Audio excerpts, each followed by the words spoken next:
Peace and blessings. And Assalamu alaikum means peace be unto you.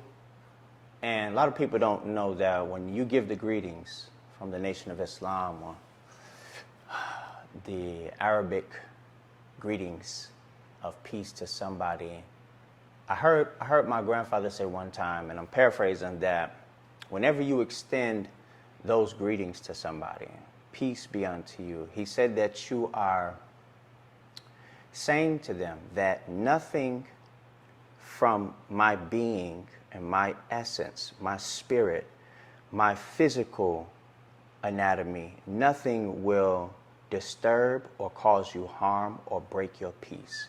So the basis of it is treat people the way you want to be treated. So from that greeting, you're giving all love over to somebody and letting them know that you can trust me and I'm your brother.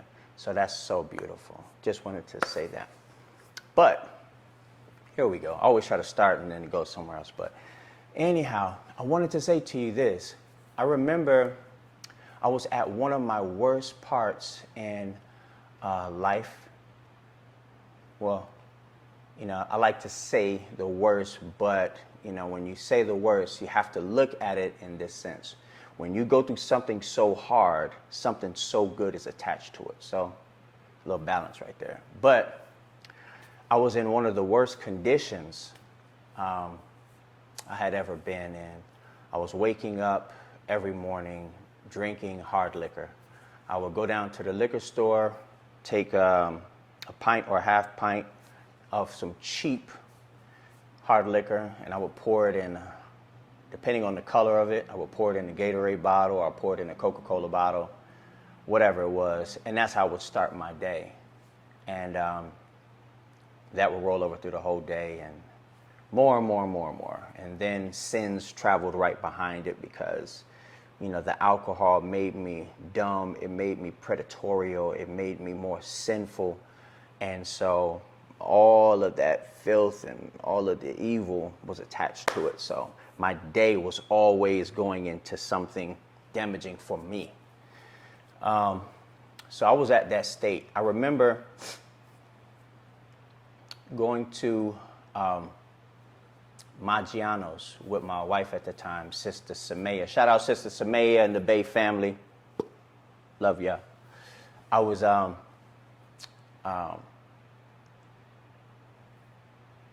at dinner with Sister Samaya. And we were sitting down. I probably weighed at that time like 165, 170. And I was probably 30, 33 or something like that. I was very, very unhealthy and thin because my whole day, my whole appetite was for alcohol, Black and Milds, cigarettes. And so I'm at the bottom, and I'm sitting there with Sister and her lovely daughter, Zayana. And I remember looking maybe about 3 tables over, and I saw the back of a brother's head. And you feel like you know somebody, but you can't, pinpoint it. And I was like, dang, I know this brother from somewhere. Something felt familiar. And it was just me seeing like the back of his head and like a slim side of his profile. Anyhow, I got up and went to the restroom. And when I came out, Sister Samaya was like, did you see Nelly? I was like, Nelly? It's like, no, where? Then it clicked that was Nelly at the table. She was like, he just went in the restroom. I had just came out. I didn't see him. So now we're sitting right there, and we're kind of waiting for him to come out. We're right by the bathroom, actually, eating. And when he came out, we looked at him.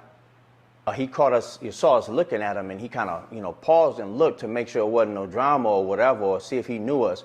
Paused, and then he continued his business. I remember being so far into the darkness that brother's look of health, of maintenance, of his self, the cleanliness of his skin, everything that was about him, success, the weight training, the healthy look that he had, everything, it sparked something inside of me that it planted a seed inside of me because I was so far down. But when I saw this brother so well put together, in the back of my mind, I said, I have to get myself in that kind of condition because I was so far down. And so there was a seed planted. I never saw myself as being, when I was bodybuilding, like that kind of guy and, all of these different things. I never saw myself as being a millionaire and all of these kind of things because I grew up around a lot of money with my family, but I just didn't have the desire to, make those moves or whatever because, I was used to seeing celebrities and riding in Rolls Royces and Bentleys and all of those kind of things. So it was just, it was normal to me, and I didn't really have the mindset to do it. And I'll tell you about that later. But my point of telling you guys this is, my teacher, Grandmaster Abdul Aziz, he told me one day when he was teaching class, he said, there's nothing wrong with being a copycat. It's who you copy. And if we were to think about that, God is asking us to copy Christ. He's asking us to copy Jesus, right? He said, let this mind be in you, right? He wants us to have the same mind. So in order to do that, we have to learn and we have to copy. And then it's not a copy in the sense that your essence in your being is not seen, but where it comes to morals, where it comes to character and righteous conduct, we have to follow the master because that's the doorway to mastery of self and mastery of the material world. But I just wanted to say that to you. So when you're in a darkness that is so dark, there's nothing wrong with seeing somebody and seeing them so well put together that you hold on tight to that idea and you let it grow inside you and you feed it and you feed it. You have to have a vision of yourself. You have to have a picture of yourself.